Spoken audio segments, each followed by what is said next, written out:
Hello, today I'm filming part 3 of my book hauls, and I have mentioned it in part 1 and part 2 that these are the books that I have bought throughout the throughout the year of 2024, and I've been slowly showing them to you. And the rule is also to not show the books that I have already mentioned in one other video. So like if it was a wrap up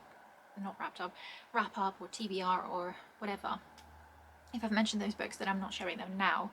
I'm only showing the books that I think I have not mentioned in any of the videos. And I know 2024 is like last year, it's in the past, but I still want to do this video because I just wanted to show you the books that I acquired in 2024, even though, like I said, it's already kind of late to do that, but I'm still doing it because I want to. So there we go.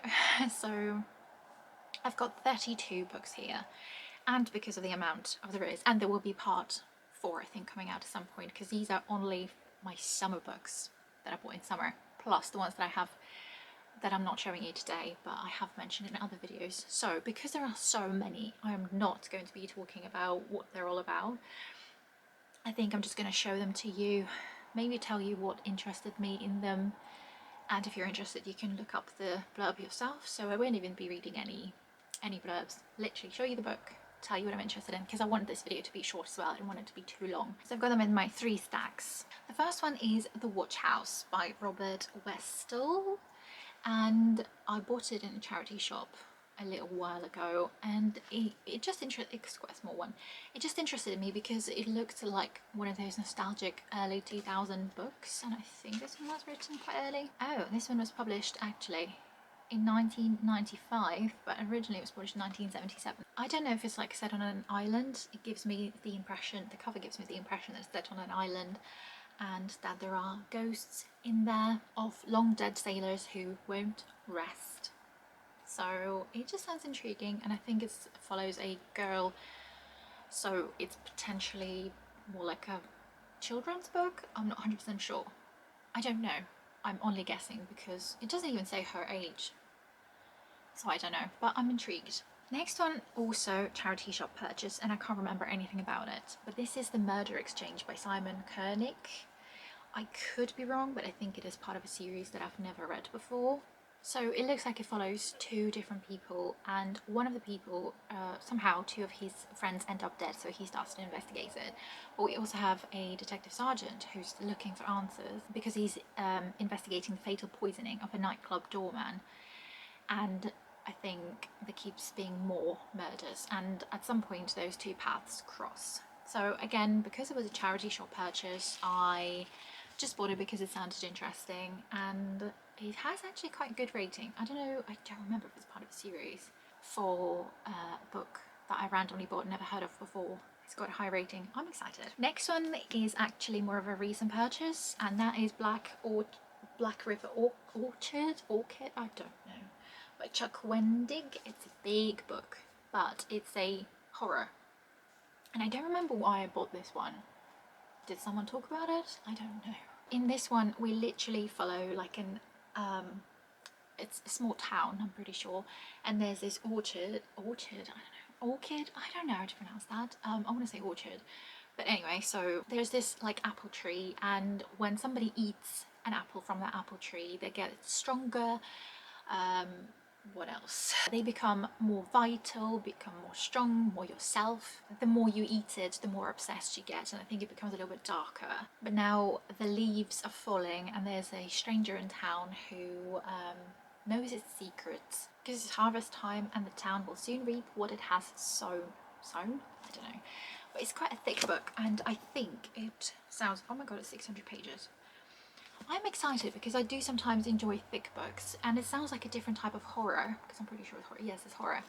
It's a different type of horror, and I feel like I've never quite read before. So I'm excited, very excited. I don't know if it's going to be, it doesn't seem like it's going to be like the jumpy sort of horror.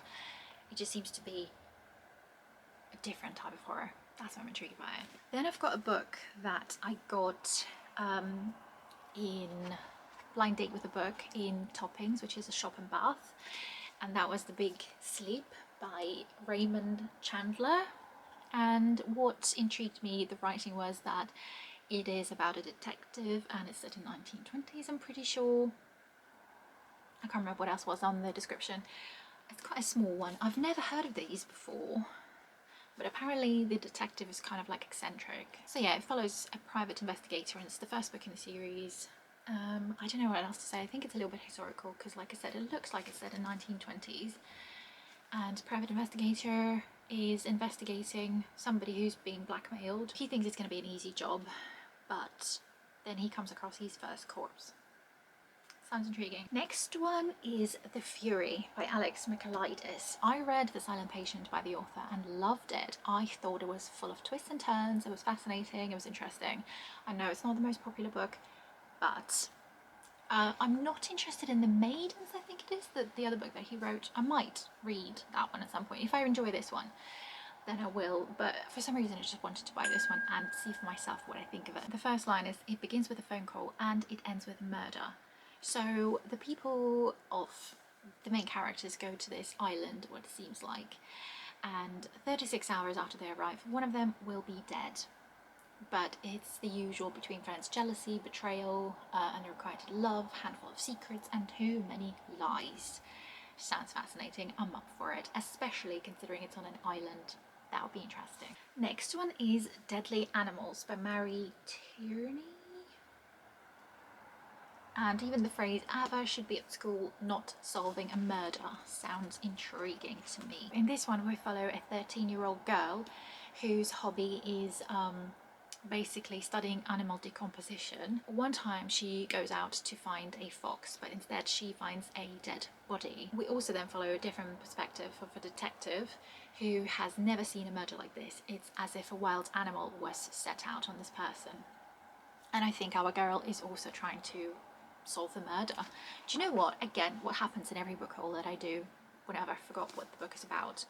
This sounds really, really intriguing to me, especially with the decomposition of bodies, and it just sounds a bit different, you know what I mean? I'm excited. I can't wait for this one now. I so hope that one day this one will come out in my random number generator or a TBR chart and I'll get to it. The next one is a little bit bizarre. So it is Sherlock Holmes and Count Dracula by Christian Claver. Obviously it's a retelling of Sherlock Holmes and Count Dracula. I love Sherlock Holmes books. I've read all of them, like the original ones by Sir Arthur Conan Doyle, and I have read one retelling by Anthony Harrods, I'm pretty sure it was.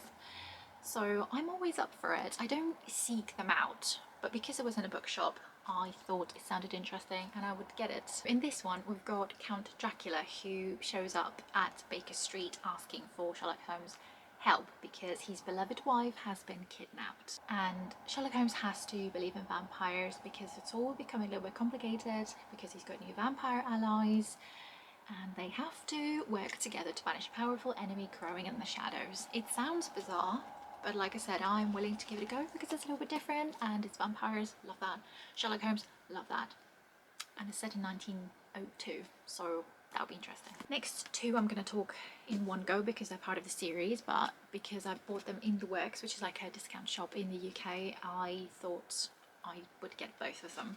So the first one is The Midnight Man by Caroline Mitchell, and the second one is The Night Whispers, also by Caroline Mitchell. So again, they are just crime thriller, crime fiction. It follows a few girls, 5 girls, and on Halloween night they sort of do this game where they write their names on a piece of paper and prick their fingers to soak it in blood. So, and at exactly midnight they knock on the door 22 times and the Midnight Man comes.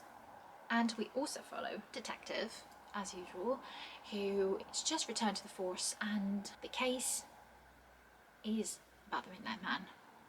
Sounds intriguing. I don't know if it's going to be a little bit like supernatural or just the normal real life type of thing. If it is supernatural, I'm all up for it. If not, I've just realised it says perfect for fans of Alex North, Kara Hunter and Stephen King.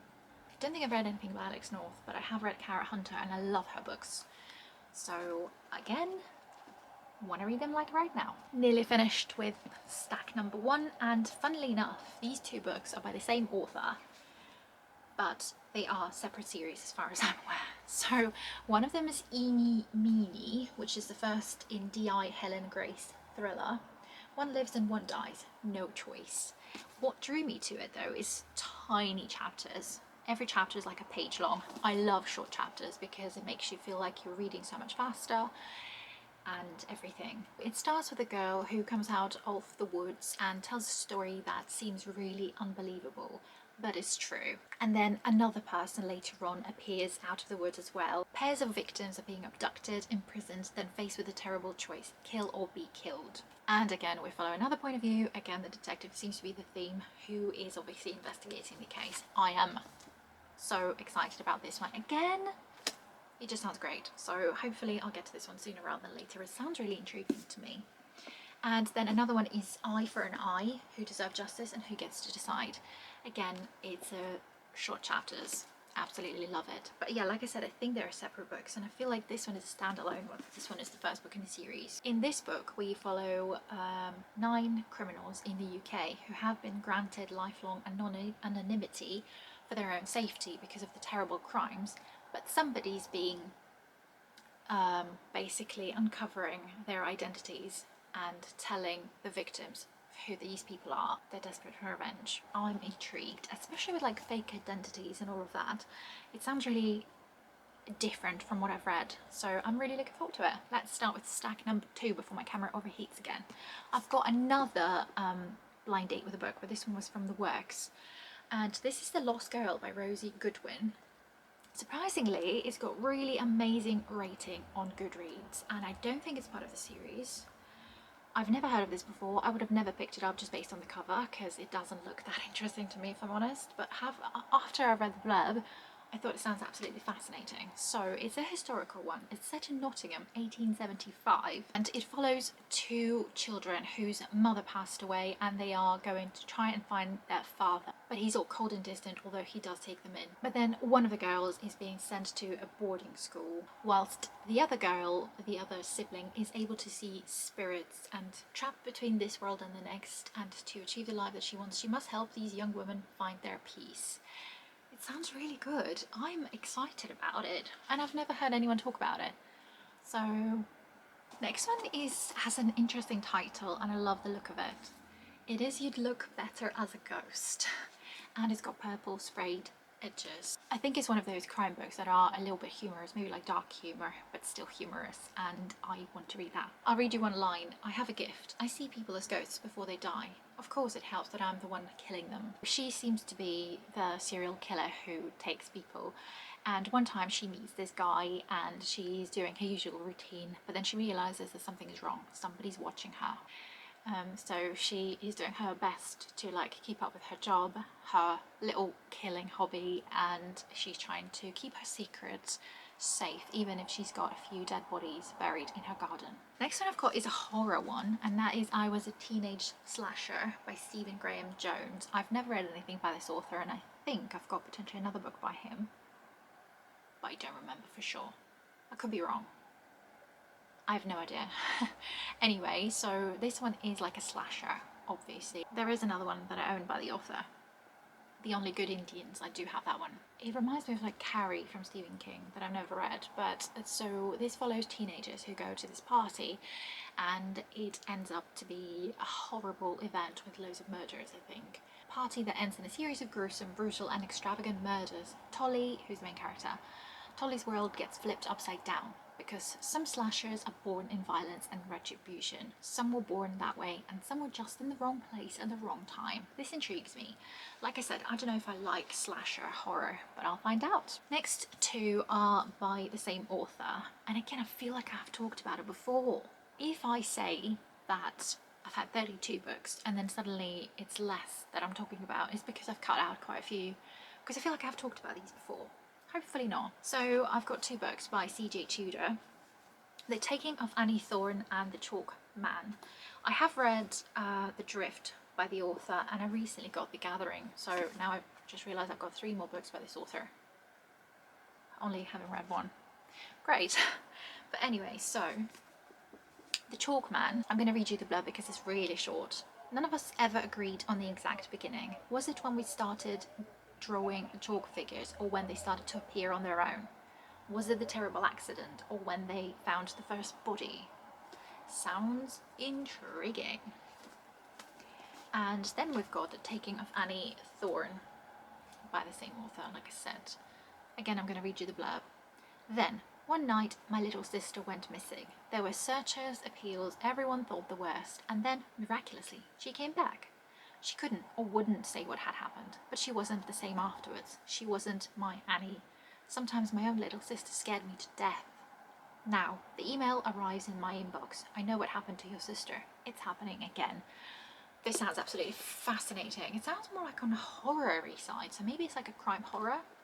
Although, if it's anything like C.J. Tudor's The Drift, then I think it's like a mixture of different genres. So I'm really excited. And for The Gathering. Now I just want to read all of the books by this author. That's what this book haul is doing to me. I just want to read everything I own again, which is great. That's why partially why I like filming these videos, because they make me want to read what I have.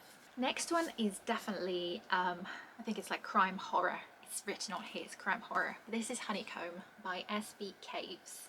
This book follows an ex-rising star, like in the music world, and she's like getting forgotten, and she thought her career was over until one day her old manager calls her and invites her to, I guess, participate in this sort of experiment, to be in an isolated mansion with 5 strangers for a week, all under constant observation, and they have to take a pill a day. 5 people will be taking a placebo, but 1 person will be taking an experimental drug that they are assured has no adverse side effects. But we know, obviously, it's going to be something more than that.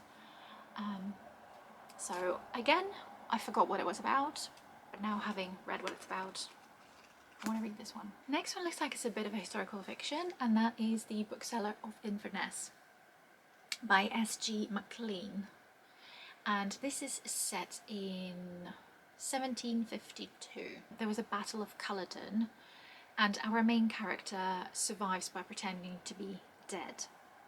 And then it's set 6 years later in 1752, where he's got quite a life. He owns a bookshop in Inverness, and then one day there's a man who goes to his bookshop and he's searching for shelves, but he doesn't say what he's searching for. The next day this stranger is dead. The murder weapon is a sword with a white cockade on its hilt, which is the emblem of the Jacobites, and the main character is one of them. Soon Ian, who's the main character, is embroiled in a web of deceit and a series of old scores to be settled in the ashes of war. I love a historical setting. Also, it's got a lot to do with books, clearly, because there's a bookshop and he's a bookseller, and obviously a bit of a murder mystery, so it sounds like something I would hopefully really enjoy. Again, I'm really looking forward to it now. Next one is a YA crime stuff. Truly Devious. Again, I feel like I've talked about this one before. If yes, sorry, by Maureen Johnson, which is the first book in a series that I think is a beloved series. Everyone loves it so much. It's set in like a private school. It starts apparently with this person's wife and daughter were kidnapped, and it was never uncovered, so like the crime was never solved. But we've got the main character many years later who wants to solve this case. Next one is another YA crime fiction, and that is Two Sides to Every Murder by Danielle Valentine. It follows, I think, 2 different characters. One who was born during the infamous Camp Lost Lake murders, and she wants to start digging and find out what's happened, but once she learns more about it, this story, the official story, sort of falls apart. And we've got the second person who they're on the run because their mother might be considered guilty of the murders, but she's innocent. So someone is dead set on keeping the past hidden and will kill again to do so. Sounds again really intriguing, and because there seems to be 2 different sides of the story, I'm intrigued. Last one in this stack is The Intruders by Louise Jensen. In this book we follow some people who are renting this manor house, which is rent-free, to house sitters, and these people think the offer is too good to be, as in too good to pass on. The manor has been abandoned for nearly 30 years after an incident left almost all the inhabitants dead. They obviously start living there, and then shortly after moving in, things take a sinister turn. Objects disappear and turn up in odd places. The clock always stops at the same time. The house is strangely oppressive, and sometimes it feels like they're not alone. Ooh, so it looks like a ghosty sort of story. I'm excited. Last 10 books. Another, I think it's a crime horror, is Sleep Tight by C.S. Green. This looks like supernatural crimes because we've got this woman who was suffocated in her bed, but to the detective it looks like there's more to the murder. And so they inviting D.S. Moody, who is an eccentric older detective who is in a secret department of the Met set up to solve supernatural crimes. So, and there's going to be another murder. It sounds intriguing. I forgot again about the blurb of this book, but again, that just made me really interested in it. Then we've got probably one of the most popular books on YouTube, BookTube. Tomorrow and Tomorrow and Tomorrow by Gabrielle Zevin. Now I've got so many books by this author. It's ridiculous. I've read one of them by now at least.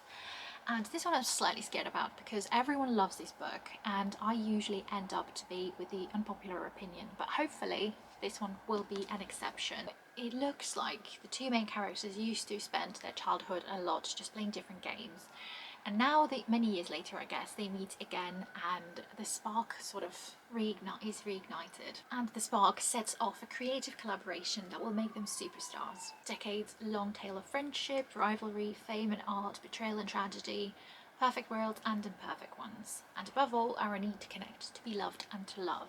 I have heard it's heartbreaking, it's interesting, it's fascinating, so I am looking forward to it, but I'm slightly scared. Next one is Yellow Phase by Rebecca F. Kwong. I have also got another book by her, Babel, I'm not sure how to pronounce it. But this book, we follow our main character who, her best friend dies. But this best friend is a good writer, she's really popular, everyone loves her books, but she died having finished one last manuscript, but it hasn't been published and I feel like nobody knows about it or something. So our main character steals the manuscript and pretends that it's her who wrote it, but then I feel like the lies start to untangle and it's getting complicated, but she has to keep up the pretense that it's her. I've heard really good things about it, and again I'm just really looking forward to it. And I also kind of like watching characters make stupid choices and then digging a hole more for themselves. It's just fascinating to see their lives falling apart. Do you know what I mean?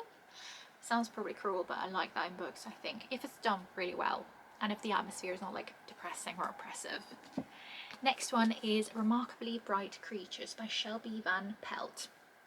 This I would describe as a bizarre book, and I have heard only good things about it, and on Goodreads the rating is absolutely incredible. It's really, really high. We've got the main character whose husband died and she begins working in the aquarium. But also her son mysteriously vanished on a boat a few years ago. One night she meets Marcellus, a giant Pacific octopus living at the aquarium who sees everything but wouldn't dream of lifting one of his 8 arms for his human captors, until he forms a remarkable friendship with Tova, who's the main character. The octopus decides to see what happened on the night that her son disappeared. It sounds really bizarre, but like I said, the rating is really high and I have heard only good things about it, so I'm looking forward to it. Next one is The Summer Book Club by Susan Mallory. I love books that are about book clubs, bookshops, about books in general, so I'm hoping this is going to be a good one. It looks like it's a little bit of romance as well. It follows 3 different friends who obviously love reading books. Their lives are not that great because one of them keeps falling for the wrong guy essentially. Ow, my cat is dragging my foot. So the 3 women basically try and find escape in books, and they create this summer book club, and then they get inspired by characters from books and start taking chances in life and love. Sounds really cute. I'm hoping it's going to be a good one, because with books like this sometimes it's the writing for me or the characters. As long as that's good, I'm going to enjoy it. That's what I'm hoping for. Next one is another police procedural, I think, and that is A Litter of Bones by J.D. Kirk. Yes, it's a DCI Jack Logan, so it is a police procedural. So it follows a DCI who 10 years ago stopped a child killer dubbed Mr. Whisper but it cost him his career and his wife basically, and now he's got a drinking problem. But now he spends his days in the major investigation team, and he's now relieving the horrors of what he saw and what he did. But then there's another child who disappears, and he's the one who's sent to investigate, to lead the investigation. But it looks like the cases are quite similar to each other. So did he catch the wrong man all this time ago? Next one is The Murder After the Night Before by Katie Brent. Again, it's one of those crime books that seem to be a little bit humorous as well. I'm gonna read you the blurb because it sounds kind of funny. Something bad happened last night. I've woken up with a hangover from hell, a stranger in my bed, and I've gone viral for the worst reasons. But I can't remember a thing. My best friend Posey is dead. The police think it was a tragic accident. I know she was murdered. There's only one thing stopping me from dying of shame. I need to find a killer. A wickedly witty and utterly addictive novel from the author of How to Kill Men and Get Away with It, which I also have, but on my Kindle. It sounds really intriguing. Again, honestly, I'm hoping it's going to be a little bit funny as well, because that would be great. Then I've got a book that I'm pretty sure everybody's read or is reading or have heard about, and that is Butter by Asako Yuzuki. It's a big book, and so this one is a translated book from Japanese, I'm pretty sure, I think. Anyways, translated. Pretty sure it's Japanese, yes. So it follows this chef, I think, who basically, I think she kills people by poisoning their food, but nobody seems to realize that. I have heard mixed things about this one, and I have not read a DNF'd one Japanese mystery, murder mystery, but hopefully this is going to be better. Two left. Next one is The Golden Library by Scott Mariani. This one is like book number 5 or 6 in the series, and I have not read the first 5, but it has got high rating, and it looks like I could just read it separately without having read the first few books. If that's not the case, then I'll get to it whenever. This story follows a missing girl who our main character is supposed to try to figure out the case, but it turns out to be a much bigger deal because at the heart of the mystery lies an ancient secret dating back to China's first emperor and the legendary terracotta army, a secret that people will still kill for millennia later. So it sounds again something I've never read before, and I'm intrigued. Last book, finally, is The Malevolent Seven by Sebastian de Castell. I have read, what's he called? Gunslinger, that's the one. I wasn't a big fan, but hopefully this is different. And this one I think is an adult book, and it follows 7 different wizards, and it's supposed to be really funny and really good. 7 powerful mages want to make the world a better place. We're going to kill them first. We follow Cade, who is a mercenary wonderist, whatever that means. He is currently on the run, and his only friend, who is a homicidal thunder mage, invited him to join on a suicide mission against the 7 deadliest wizards on the continent. I'm intrigued enough. So there we go. These are all of the books. Like I said, if I have less than I said at the beginning, that's because I've repeated myself and accidentally talked about the same books I've talked about before, which would be a shame. But this is my next part of my book haul. So I hope you enjoyed this video, and if you did, please like and subscribe if you haven't already, and I will see you in the next video. Thank you for watching. Bye!